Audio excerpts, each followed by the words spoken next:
This is Commissioner Scar. Today is Tuesday, October 3rd, 2023, and we'll call this meeting to order at 8 a.m. Before we get started, I'd like to remind everyone to mute their phone. You can do this by pressing star 6. Please unmute yourself when called to speak, again pressing star 6. It is very important for all others to remain muted. Thank you. We'll start with a welcome and our Board of Commissioners roll call. Commissioner Bell. Good morning, I'm here. Good morning. And Commissioner Yamamoto. Yes, good morning. Good morning. Adventist Health Tillamook is not available this morning, so we will kick off with our Coastal Caucus, and I do believe I saw Senator Weber with us this morning. Good morning, you did. Good morning. I'm not going to miss these. They're just too much fun. So thank you again for the invitation to be able to join you. Well, I'm coming to you after a week in Salem. We had 3 days of ledge days, and the other days I chose to be there because there were so many meetings I had to have with folks. Even if they were virtual, it was much easier to have them in Salem. And some of those meetings were the Early Literacy Education Council, the Oregon Hunger Task Force, and then I'll also be on a substitute teacher task force, which I am going to be chairing with a member of the House. So anyway, all of those things had to happen. And in the middle of that, I got to visit a seed orchard and a nursery and greenhouses in Turner, Oregon, where they grow, Weyerhaeuser grows the majority of trees that are planted in our area. And it was really interesting because you wonder, where in the world did they get these seeds to plant these trees? Well, they actually have orchards for the trees that we plant in our area that they gather the seeds from. And so that they have seeds that grow in high places, trees that grow in high places, trees that grow in the valley, trees that grow on the coast, to make sure that they have a healthy mix of species. And they are growing 8 different species there, and it was really interesting to see how fast the trees grow, how they are cared for, and to look out over a sea of green that was just, it was beautiful to see all those little trees growing as they do, and to hear the science behind how much effort is put into making sure that the trees that are planted in our forests are healthy and able to sustain possible drought and, of course, all of the rain, and then all of the insect infestations that we are also subject to. So then I had 1 day of just meetings with constituents and lobbies, and that was very interesting because we talked about Portland Public Schools, because I have one Portland Public School that's in my district, and how they are being affected economically and what they are doing for their teachers. And then I had a meeting with AARP because they are very concerned, especially with ageism currently. And then we went to family farms and listened to what their legislative priorities are, and priorities for literacy and water rights, and the University of Oregon and OSU on some of the issues that will possibly be coming as a part of the Pac-12. It was a very varied day to be able to listen to all of these people's concerns and hopes for education going forward. However, there is one big caveat in all this, and that is that the senators only have 2 bills that they can introduce in the short session. And there are, of course, several committee bills, And I did talk with committee chairs about things that committees may introduce. But at this point in time, the ability for senators to come forward with a bill is very limited, because in the long session, there was the ability to introduce as many as you wanted, and there were some senators that introduced well over 100 bills, and as a result, we had thousands of bills that needed to be considered within that time frame, and many of them didn't get considered. And so, as a result, some of those things will also be coming back to the Senate as bills going forward, and it should be very interesting to see just exactly how it all goes. As you know, the next session will be starting in February, but we have 2 more times that we're going to meet to go over what has happened in the interim.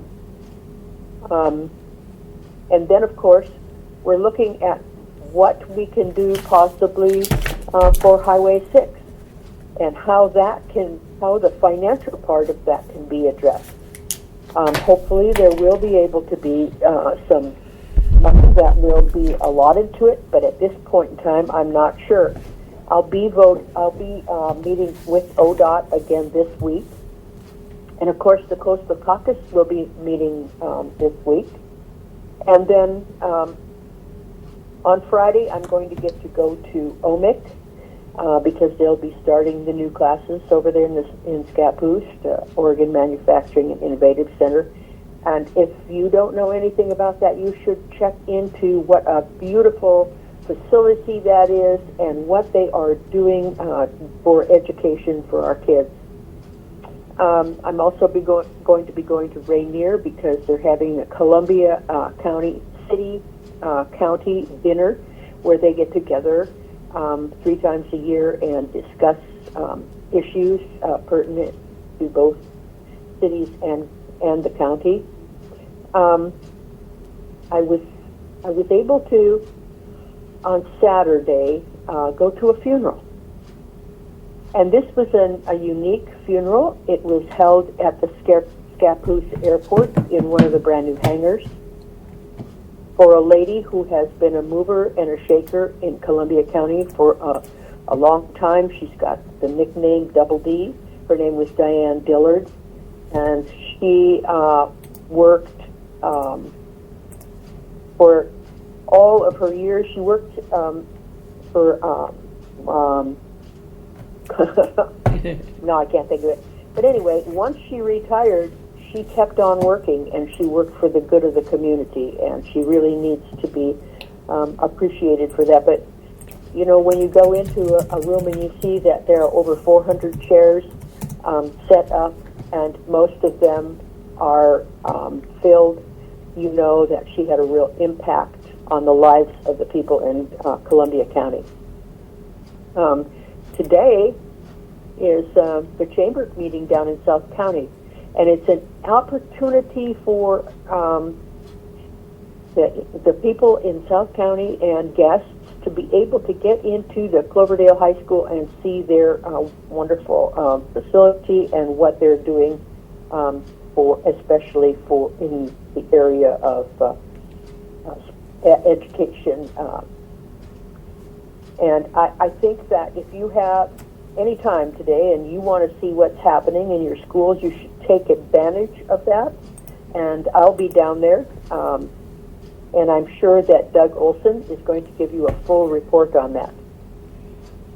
We also welcomed the PUD boards of directors to Tillamook last week, and I'm sure that was a very successful meeting. I know that Representative Javity was there to address them on Wednesday morning. So with that, I'll close my report. It was a busy week. It is a busy week, and we'll just keep on working until the next session starts. And I appreciate the ability to chime in on Tuesday mornings with what I'm doing, so that and you can know that I'm busy, all the time. And remember also, if you're interested in any of the committee meetings that we had last week, you can go on OLIS, and they are all recorded, and you can listen to and watch all of the varied reports that we were given on our committees. You can find out about the Transportation Committee and, the report on our Highway 6. You can find out about our health care and what's happening in health care. You can find out about what's happening in education and teacher standards and practices and human services. Remember that all of that is available to you, especially if you're interested. So thank you once again. I'll stop. Thank you, Senator. OLIS is a wonderful system. If anybody hasn't been on it, you can Google OLIS Oregon, and it will give you the link to that site, and it does have recordings, as the Senator was referring to, of committee meetings that occur so that you can stay up to date. Once the session is underway, it keeps track of all the bills that are introduced, and once you can look at it and see if it's in committee, you can see if it's passed out of committee to the floor. You can just track things really nicely in OLIS. And I don't know for sure, but that this is still there, but I'm going to guess it is. There was a YouTube video that was created by the former Senator Johnson that was a step-by-step how-to for the OLIS system. So I encourage you. Is it still there? Oh, good. It's still there. I think once you get something on the internet, it never goes away, right? Which has benefits, which can be good in cases like this. So I encourage people to become familiar with OLIS. It's a great way to stay in touch with all the amazing things happening in Salem when Senator Weber is too busy to keep us, informed of every little movement. We can do that ourselves. So thank you for being here, Senator. Commissioners, any questions for the Senator before we let her go? Okay, not hearing any. Thank you. We will move on. Tillamook County Community Health Center. I don't see Ed or Marlene, but I'm going to pause for a minute and see if someone else is here to give their report today. Hi, you have Rocky today. Hey, Rocky, good morning. Thank you for being with us. Good morning. So my name is Rocky Phillips. I'm the Public Health Deputy Director, for those who don't know me yet. And we have quite a bit to talk about, actually, for just the month of October in general. October is definitely a month of wellness and prevention. It is host to the National Breast Cancer Awareness Month, Health Literacy Month, and then also beginning in October, the first week of October, it is also National Mental Health Illness Awareness Week and National Primary Care Week. So it's a good month to think about your wellness and your health.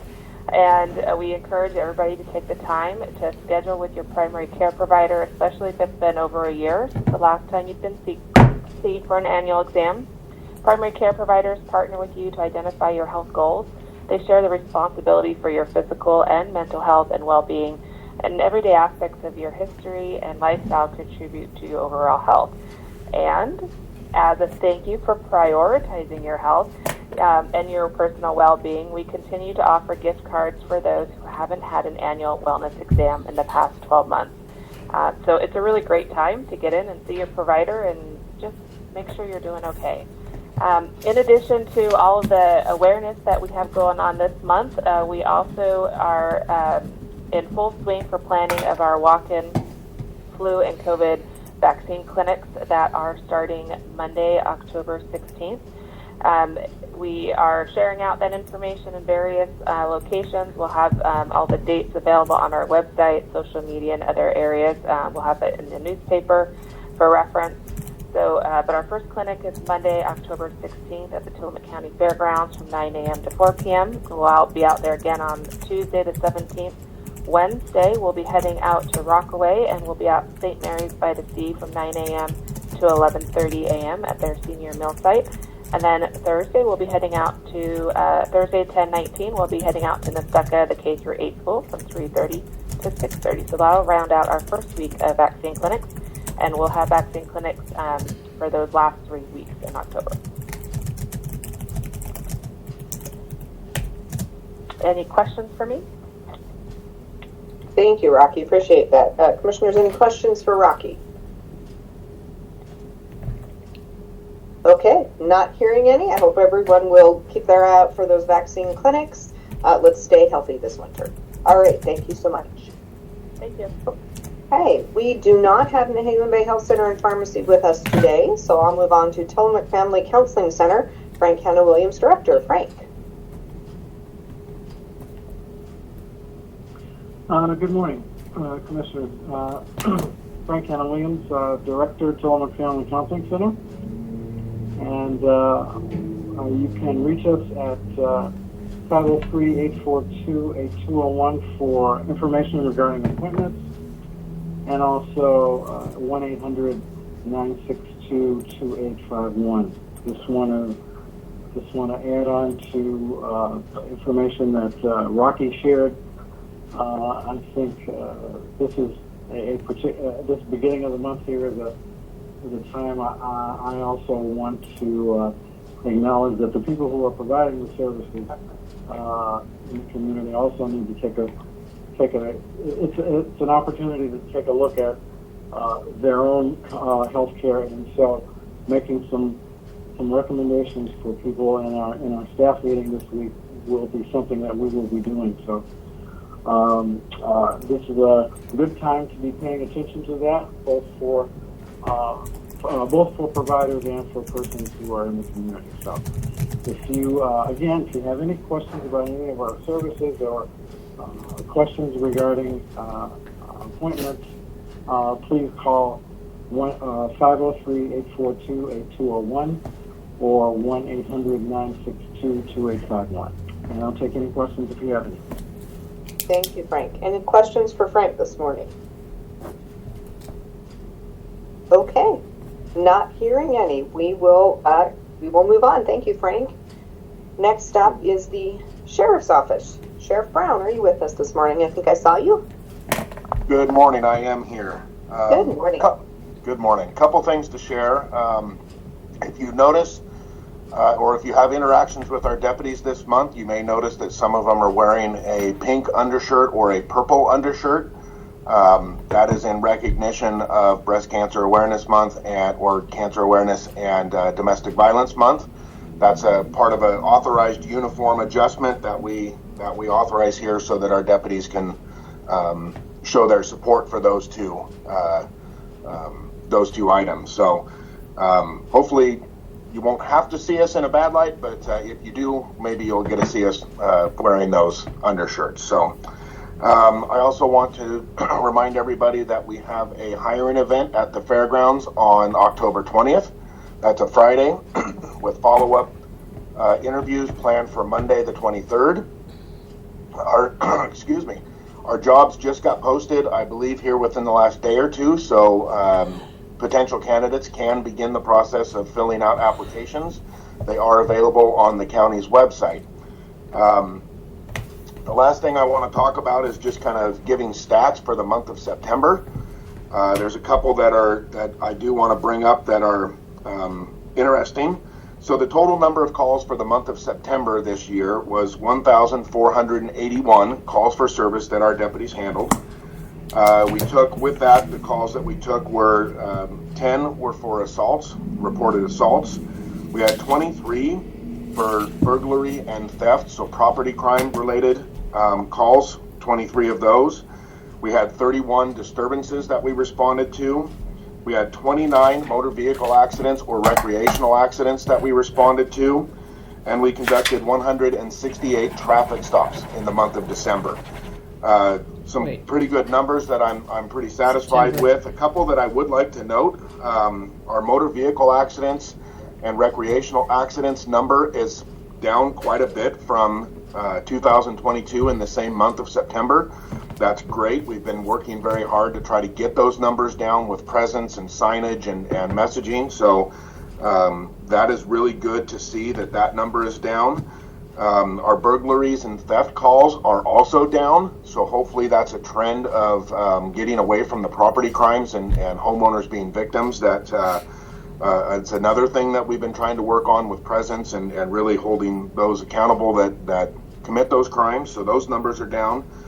One number that is up, which is very distressing, and a lot of people don't realize the number of calls that we get are our CAMI calls. CAMI is essentially child abuse or child neglect type calls. They usually kick up when the school year starts. But last year in the month of September, so 2022, we had 29 calls for those type of incidences. This year we've bumped up to 38. So that's a pretty significant increase for this year. So, and we're down two detective positions, and our detectives investigate every single one of those. Those are huge priorities for us. A lot of people don't see those or really know about those, and so they don't quite fully understand how many of those that we take.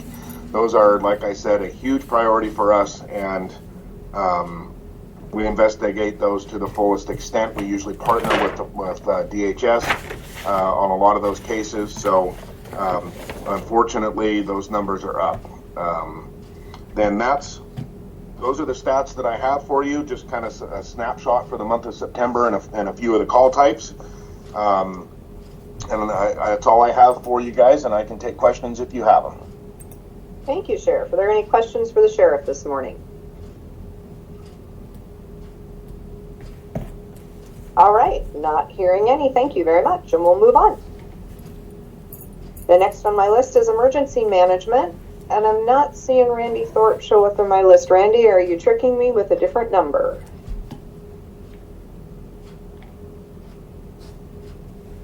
Commissioner, I believe Randy is at a training today. Ah, thank you very much. I probably missed that message. All right, we will continue on. We have with us this morning Bill Jablonski from the Oregon Department of Transportation, as he visits with us the first Tuesday of each month. So good morning, Bill. Good morning, Commissioner Scar. Thank you much for the invite. Absolutely.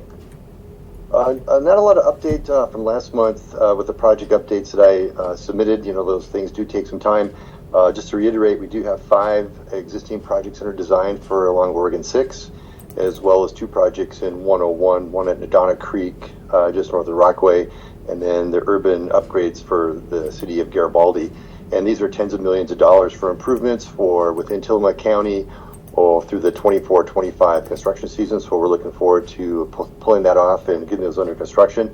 I will update the group with ODOT is going into its winter operations starting this month.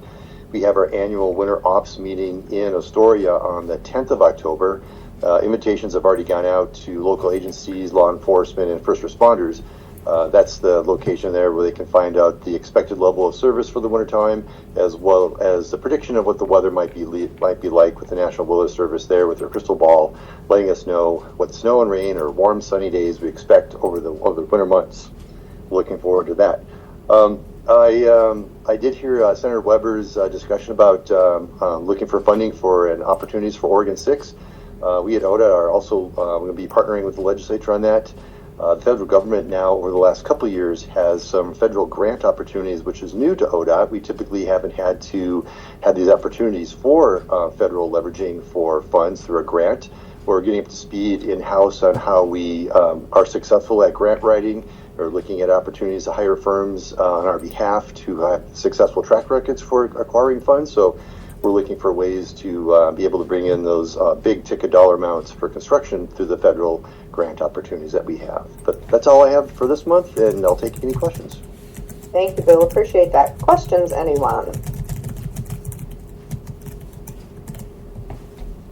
Bill, I'm going to put you on the spot just a little bit, just because I brought this up after the last Northwest ACT meeting, but there was some conversation just about winter services this year, and with the challenges that the ODOT budget is facing, what might look different to our listeners. Can you address that just a little bit for us? Sure, Commissioner. Yeah, I'm happy to do that. I know that we've had a number of vacancies on our Tillamook crews, as well as our crews in Warrenton and in Hammond. And as a result of the budget reduction that we are seeing, we're not filling those positions as readily as we normally would. So we're going to have less staff in plow trucks and in equipment trucks to be able to run around and take care of our highways. So there is a priority for where the effort's going to be had. I know that the district manager, Mark Buffington, will cover that on the 10th. but we're looking at some of our roads that are considered low volume roads, might not get as much attention as they've had in the past, like 130, 131 in Tillamook County. So there might be some opportunities to share among crews. Just kind of depends on where the weather actually hits and where the need is where the crew focus will actually be. Thank you. I appreciate that. I think this is a good heads up for all of us as we head into the winter months. We may be used to a certain level of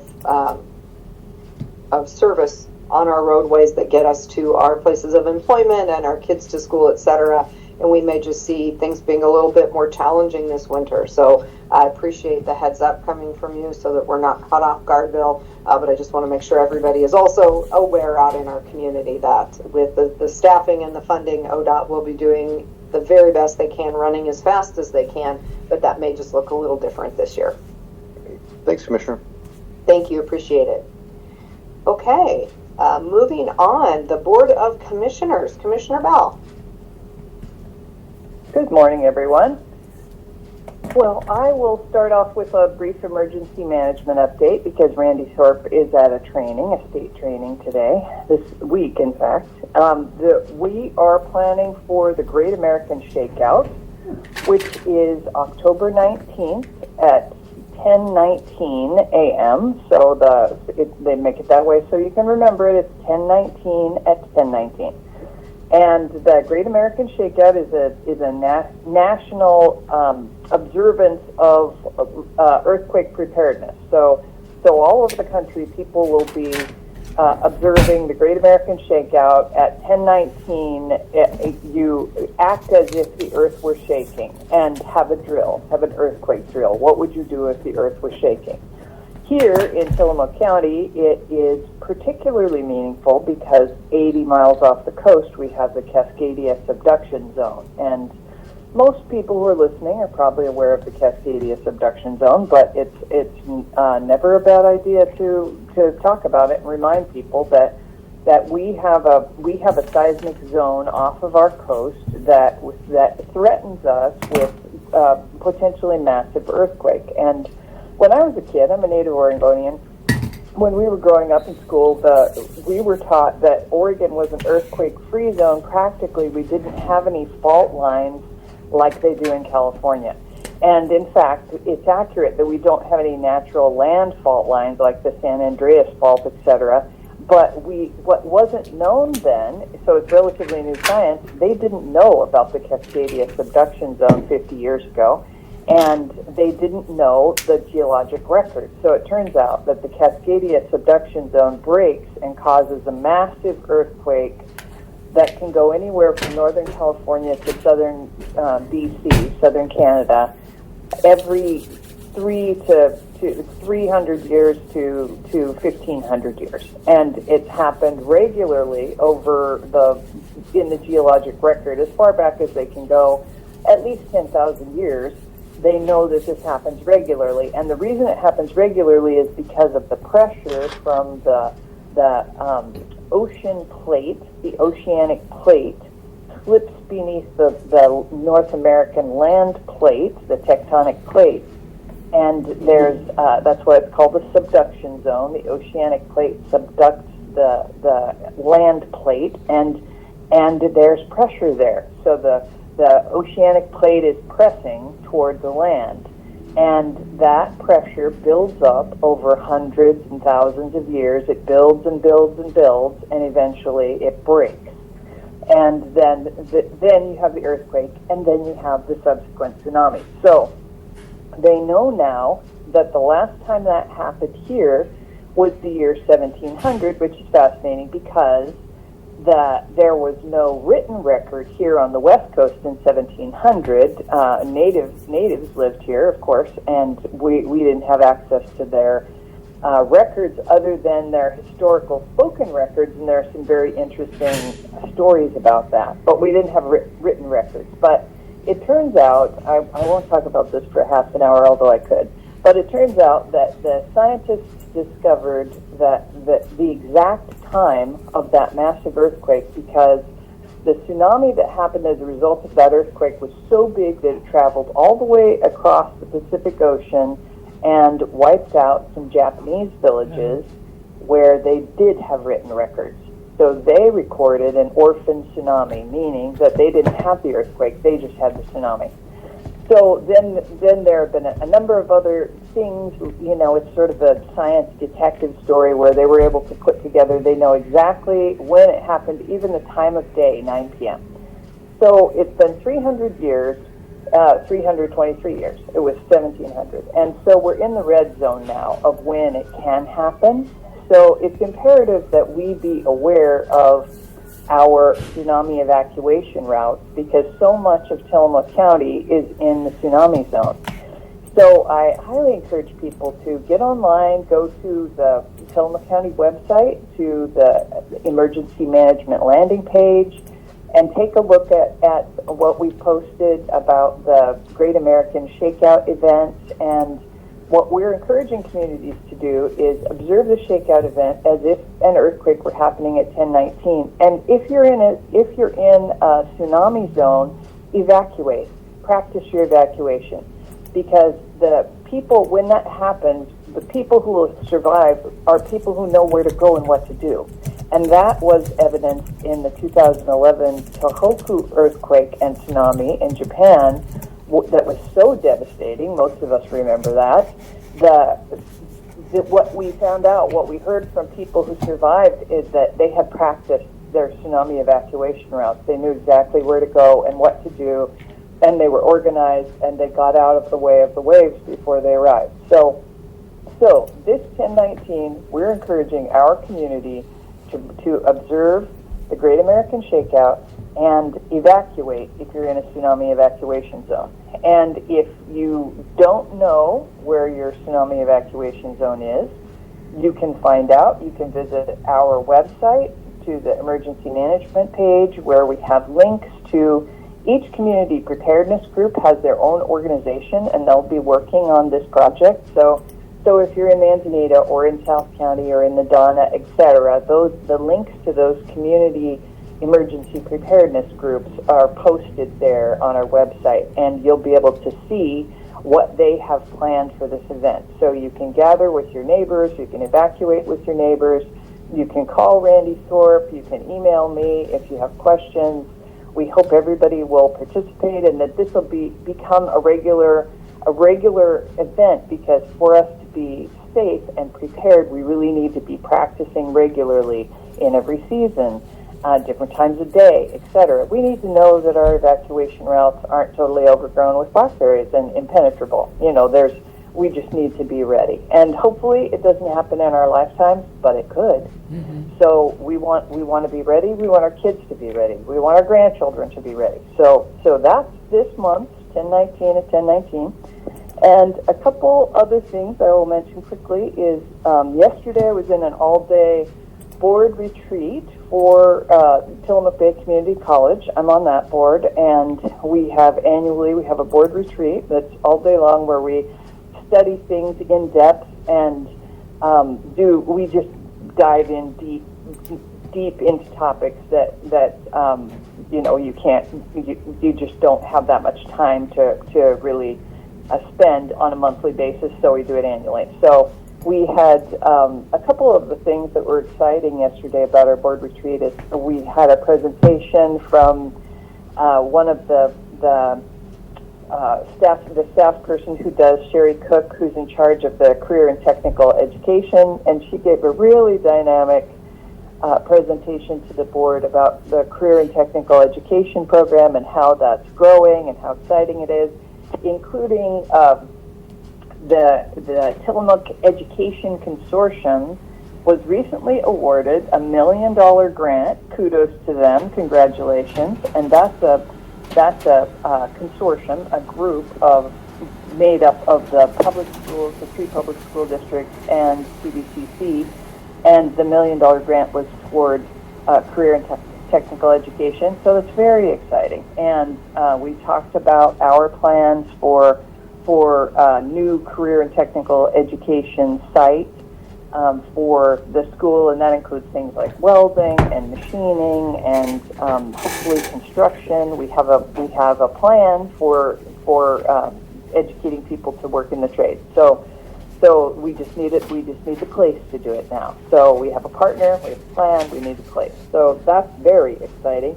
Another couple interesting things that are happening at the college that are of interest to the community are that I'm proud to say that the new nursing education building is, we got an in-depth look at the plan and where that's at.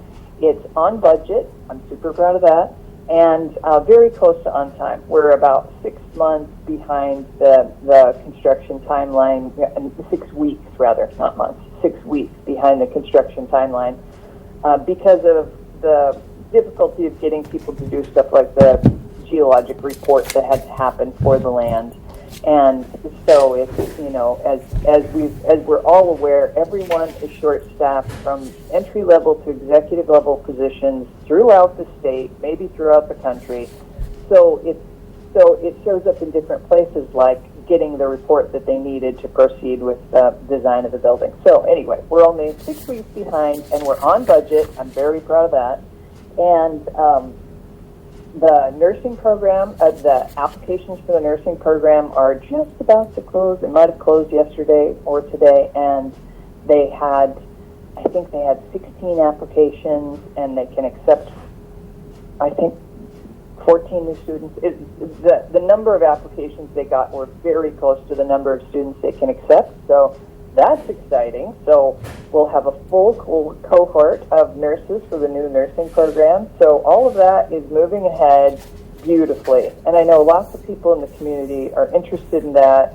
A lot of us voted for it. We approved the bond. We're just excited that Tillamook County residents are going to have the opportunity to go to nursing school here, get great jobs.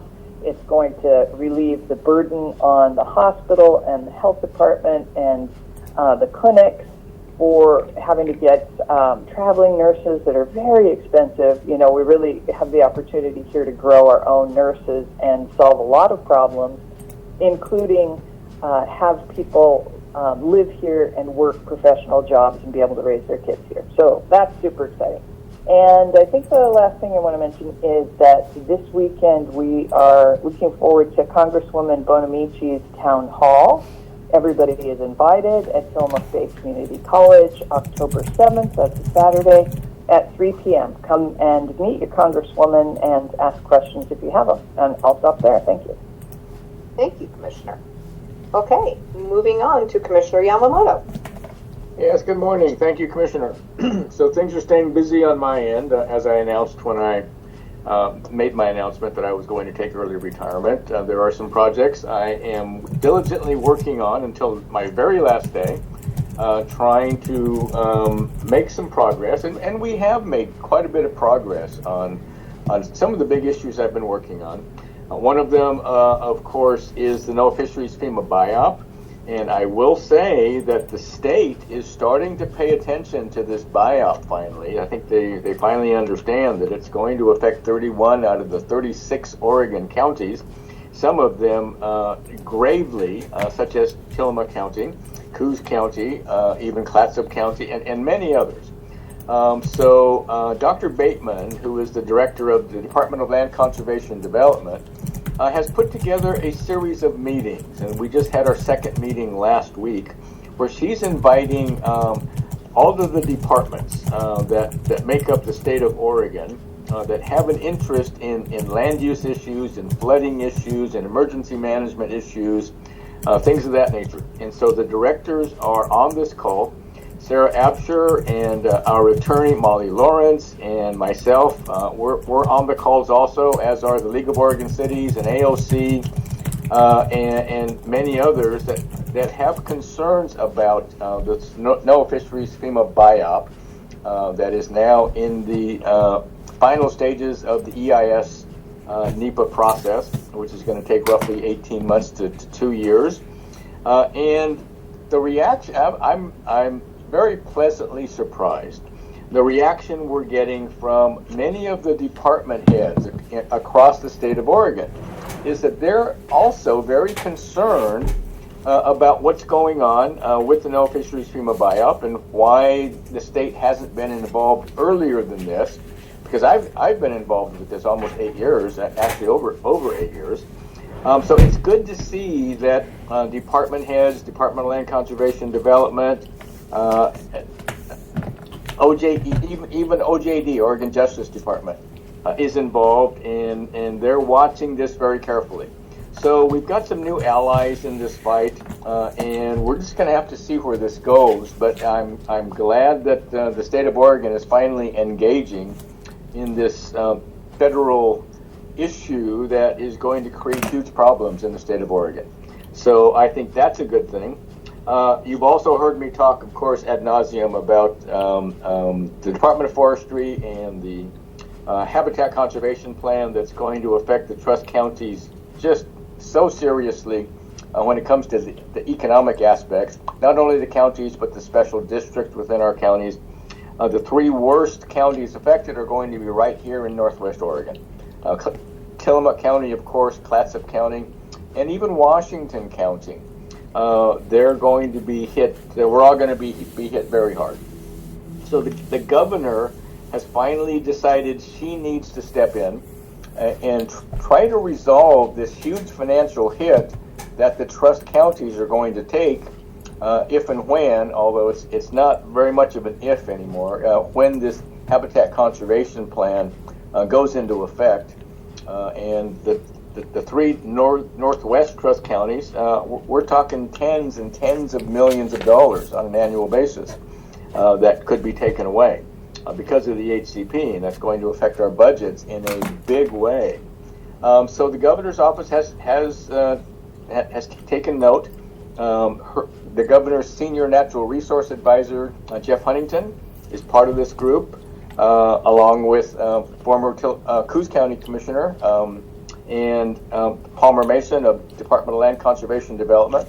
And when that was announced, when Palmer Mason was announced to be part of this small group on the governor's side, I thought, well, Department of Land Conservation Development really isn't very concerned about forestry issues, but it was explained to me that the governor wanted someone that has a great working relationship with members of the legislature. And it was explained to me that the governor can't just spend money. She has to get that money. It has to be approved by the legislature. So the governor has brought on Palmer Mason with the LCD for the issue of when she understands the issues of the trust counties, and we come to hopefully some sort of an agreement on how the state can help the trust counties ameliorate these huge economic losses that are going to take effect when the HCP goes into effect. That she's going to need buy-in from the legislature to fund whatever agreement we might be able to make. And again, there's no promises here. We've had 2 initial meetings where the 15 trust counties and all the commissioners had an opportunity to address the governor's office and explain the huge impact that this is going to have. Now we have weekly meetings set between now and going through the first part of December. And we're just going to sit down at it. This is a small group. We're calling it the small table group. We've got 5 districts within the Council of Forest Trust Land Counties, and each one of those districts has a representative at this small table. So this is going to be very interesting moving forward to see how serious the governor really is and how we might be able to solve this economic issue that's going to be befall the trust counties.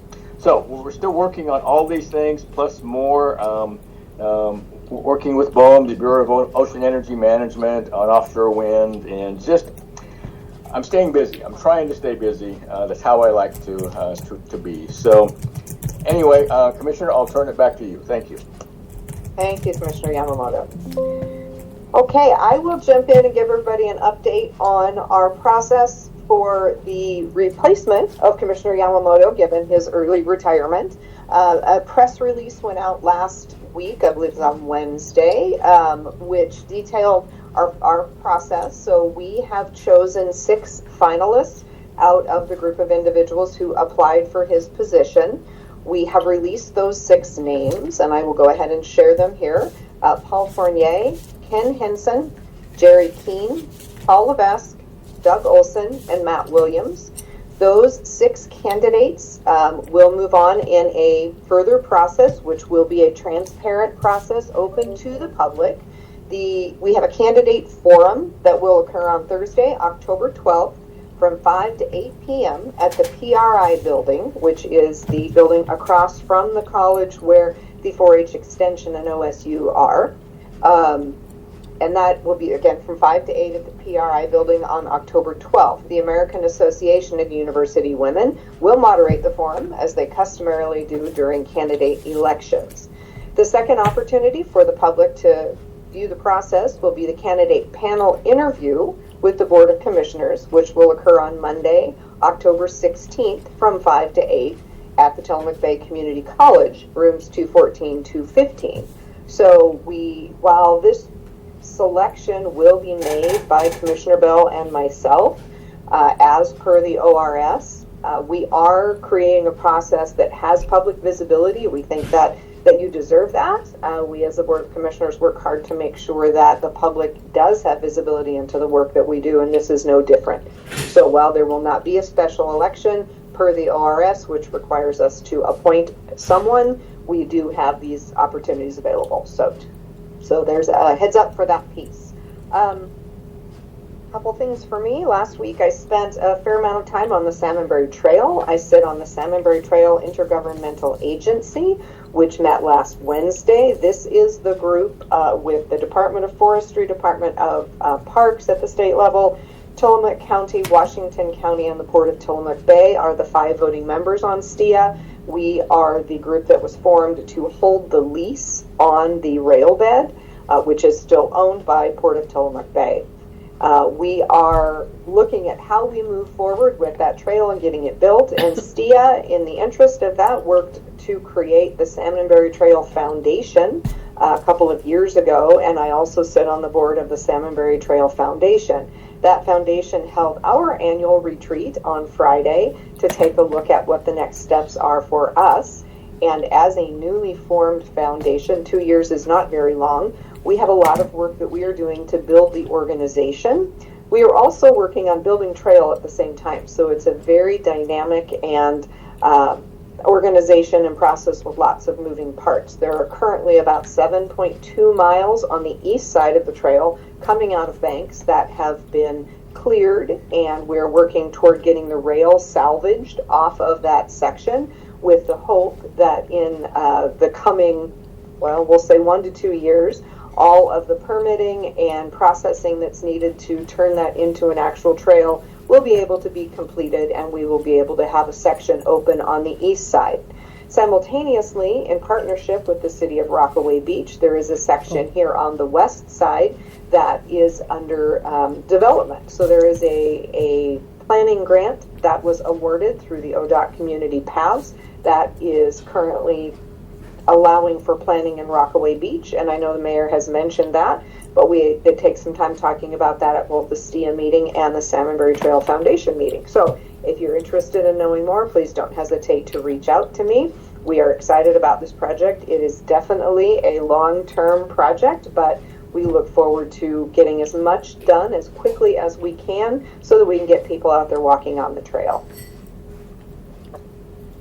I also wanted to just circle back. I know that, I think it was Frank that mentioned this October is Domestic Violence Awareness Month. We had a proclamation that we approved on our meeting last Wednesday. We had members of the staff of Tides of Change come and present to us just to remind us all that October is a really good time to think a bit about domestic violence. The prevalence of domestic violence is often underestimated, and the CDC reports that almost 1 in 4 women and 1 in 7 men have experienced physical violence by an intimate partner in their lifetime. That's a fairly staggering number, and what we know is that the effects of that expand out to the family and friends that surround them. It also expands into the physical well-being of people who experience intimate partner violence. So just a good time for us all to remember that that is prevalent. It is prevalent in our community as much as we would like to think that it is not. And we want to be there for survivors. We want to be there for the organizations that support survivors. And we want to talk about it. We want to bring it out of the shadows. We want people who may be experiencing this to feel safe to seek help. One of the things that is happening this month in relation to Domestic Violence Awareness Month is our healthcare providers all have screens now for domestic violence, so that if you are visiting your doctor and they ask you some questions about if you feel safe in your home, that is really intended to provide the support in a safe space for someone to be able to say, maybe I don't feel safe in my home, and to get the help and support that they need. So you will see some additional signage going up in the medical offices around Tillamook this month, or Tillamook County this month, as all of our medical providers are participating in this effort and will continue beyond this month to do so.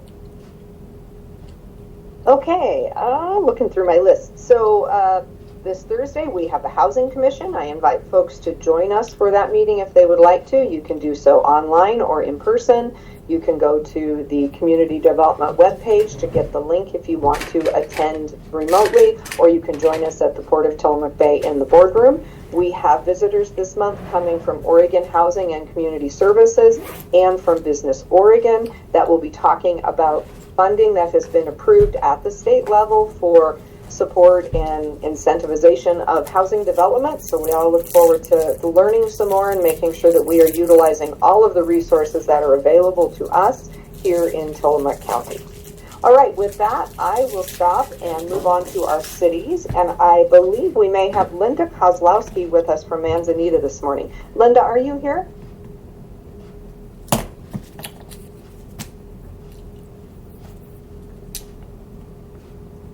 Okay, I do not see her. Linda, if you're struggling to get off mute, please keep struggling and let me know if you do. I know that Mayor Deb was unable to be here today. All right, we will move on to Rockaway Beach and Mayor Charles McNeely.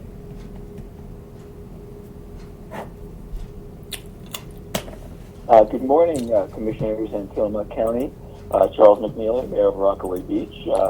Just a couple of quick items. Our fire department is having an open house on October 7th from 11 to 3. There'll be food, there'll be demonstrations, and our Rockaway Beach preparedness group is going to do a go bag demo. And all of us who are steeped in emergency preparedness know that that's perhaps the first and most important step anybody should make, is make sure they have a go bag for everyone in their household. And then I'll mention that our fall newsletter is arriving in mailboxes this week, and it's a must-read to stay on top of what's happening in Rockaway Beach. And with that, I'll turn it back to you, Commissioner. Thank you, Mayor. And I enjoyed a wonderful visit with Mayor McNeely last week in Rockaway. There is a lot of great stuff happening there, so keep your eyes out for his newsletter. I know I will be. Thank you. Okay, you betcha. Garibaldi, I do not see Katie Finling with us, but I'm going to pause for a moment just in case.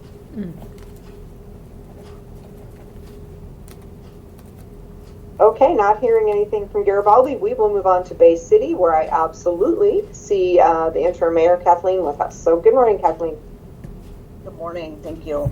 I just wanted to mention, just in general, the practice round that we had for emergency communications with our Bay City emergency volunteers and other members of the county. On Sunday, we did a little practice radio communications between members of the county for the Great Shakeout event that's coming up in October. I know it was mentioned earlier, but that was good. We had a lot of participation, and it was a good practice for the event that's coming up, and I hope everybody is prepared. Thank you. All right, thank you so much, Mayor. All right, we do not have the city of Tillamook with us today. So South County, Doug Olson. Well, good morning, Commissioner. Good morning. Bit of a cloudy day here in Pacific City, but that's not unusual for this time of year. Just a couple of quick things. Senator Weber mentioned there was a statewide PUD conference here last week. We rotate that among the 6 PUDs, and it was Tillamook's turn. So we had a series of meetings at the Kiawanda Community Center. We also had a golf tournament on Tuesday at Alderbrook. And by the way, if you haven't been around Alderbrook lately, it is a absolutely beautiful facility. Lots of work and money have gone into it, and I know there's new local ownership, and so it's a good thing, a very good thing, and I think will be an economic benefit for Tillamook County for quite some time. We ended up, we had a number of people, about 100, that were here in Tillamook County, including the administrator from the Bonneville Power Administration, and also one legislator, Representative Javity, and we concluded with a wonderful dinner at the Creamery on Wednesday night. And if you've ever been in there, or if you haven't been in there, I should say, the food is absolutely wonderful, and the best part of this meal was at the end, we got to choose any flavor of ice cream and have as much of it as we wanted, and that was a treat for sure. The other thing, today we do have our chamber meeting, and I believe Senator Weber also referenced this. We will not be at the Kiawanda Community Center, our normal meeting place. We're going to meet at Nestucca Valley High School in Cloverdale, and they have a new facility, and the official name is the Career and Technical Education Learning Laboratory. Now, I think I mentioned once before, that's what we used to call in the old days a shop. But this is much beyond that, and this is where youngsters going through high school can learn a variety of trades or get started on doing a lot of things. And I think we need to remember that not everybody is going to go on to medical school or law school, and a good many people go out and earn their living shortly after high school, and this is a wonderful, wonderful practical start. And if you don't think it works, then you haven't hired an electrician or a plumber lately. They make pretty serious money. So today at noon, Cloverdale High School, and actually Nestucca High School at Cloverdale, and we'll have a full tour of the building and what it can do, and we'll go from there. So thank you very much, Commissioner. All right, thank you. Appreciate it. All right, with that, it is a good day. We're going to wrap up just before 9 o'clock today, so I'd like to thank KTIL for broadcasting, everyone for attending, and we're going to adjourn this meeting at 8:57 a.m. Everyone have a fabulous day.